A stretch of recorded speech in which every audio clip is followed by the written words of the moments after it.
Hi, my name is Rick Sanchez. I'm with a company called Tractor Tip Equipment, and what we have for sale here is a Kawasaki 80Z2 Series 2 or ZV-2. We're going to talk a little bit about the mechanics of this particular machine in the first clip, the operating specs in the second, then we'll run it in the third. If you buy this machine from me or some of the others we have for sale, we've got some forklifts, some wheel loaders, compactors, backhoes, excavators. Point is, if you buy any one of these tractors from me, you're going to be dealing with Perf Provencio. He's the guy running the camera right now. He's my right-hand man.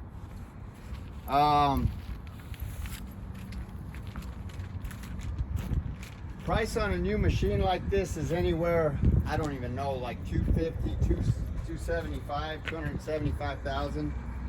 The hours on this machine are 3,182. Now these hours might accumulate because we do use this machine from time to time.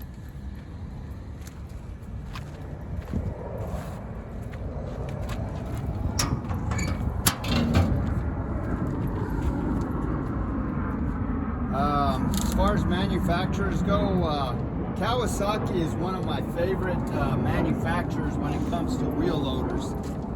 They build solid, reputable, reliable machines that stand the test of time. By the way, guys, this is mud.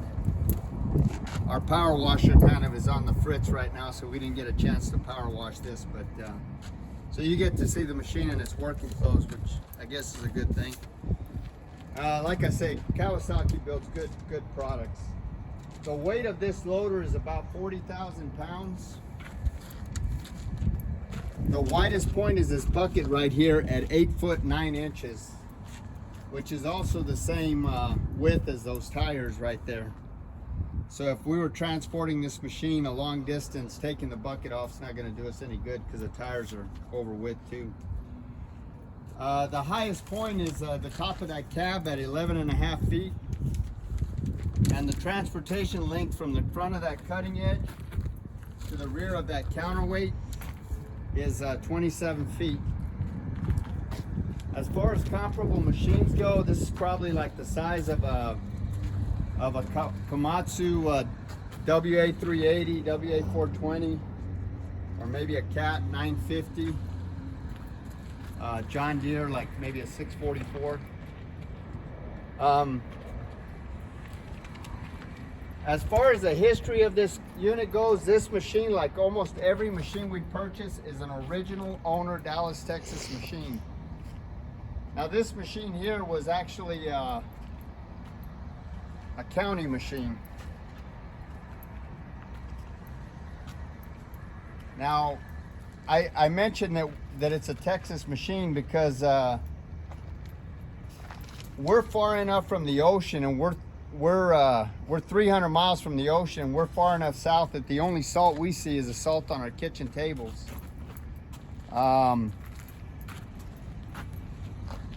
So this machine is essentially rust free. I mean, you can see where the rainwater's kind of flaked off the bucket, you know, and gotten on it, but it in no way, shape, or form is rust pervasive, I guess what I'm trying to say. Just about every machine we purchase comes from one of about 30 different large contractor and municipality that we deal with here in the Metroplex. This machine is no exception.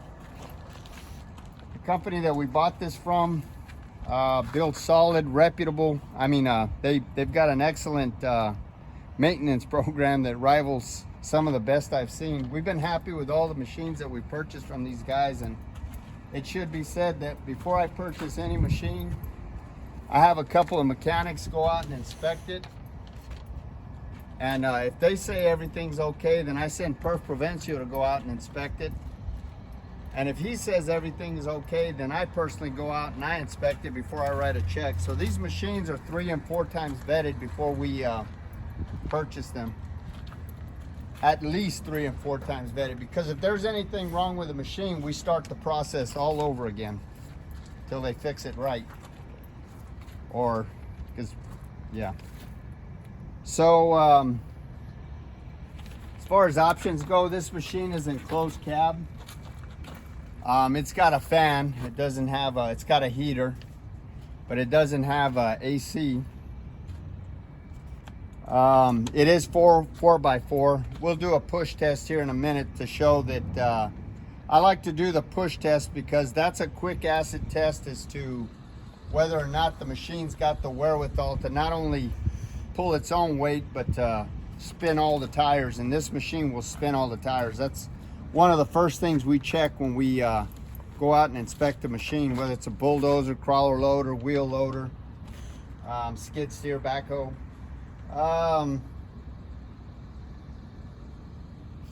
This engine here is a Cummins engine.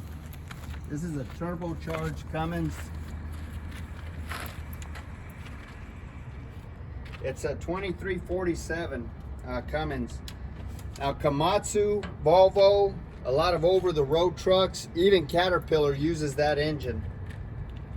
Cat private labels the engine, and so does Komatsu, but it's a very common engine. It's 198 horsepower, and the fuel tank is you got about a 75-gallon fuel tank, which will run you anywhere from 14 to 20 hours, depending on your application. Like I say, that's a 198 horsepower engine. All the fluid levels on this tractor are where they should be. There is not a single leak on this machine. Everything works. The transmission runs through all the gears without hesitation. There's no cracks or welds anywhere in the work equipment.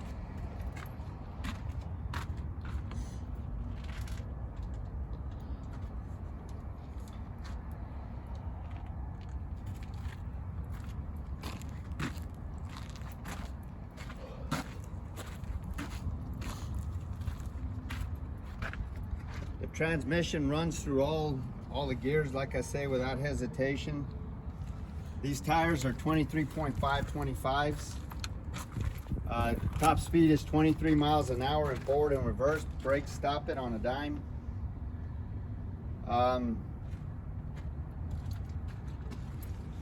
There's no deflection or any kind of problem in those two kingpins right there in the articulation joint. All of the pins and the bushings are relatively tight. This cutting edge is about 65%. And from this angle, it looks like it could be turned. I forgot to look at the bottom, but it looks like it from this side. Again, this bucket is 8 foot 9 inches wide. It's 4 foot 6 inches tall. And it's 4 feet deep, which according to the specs, it's a 4.5 cubic yard bucket. This hinge pin right here, the maximum hinge pin height is 14 feet. So if you're loading into a dumpster or into a hopper or whatever, that hinge pin height, maximum hinge pin height is 14 feet. The breakout force on this machine, on the cutting edge of this bucket, is 36,193 pounds according to specs. And the loader's static tip load, so the lifting capacity of this loader is limited by its static tip load, which is basically the weight opposite of this fulcrum on this axle right here, which in this case is 30,600 pounds. So this machine, the hydraulics are so powerful that it'll literally tilt forward, like the whole machine, the ass end of the machine will go up before the hydraulics give out. So that's why I say the weight of the machine opposite this fulcrum is its maximum lifting capacity, which is 30,600 pounds. I guess we're gonna run it in the next clip. Perf, you got anything you want to say? Well, it's a good sized loader, and it being a Kawasaki name brand, they're a very competitive company, so they make good equipment. Yeah, we've had a lot of Kawasaki loaders in our time, and they really do build probably one of the best loaders out there. So good luck getting it, and we're gonna run it in the next clip.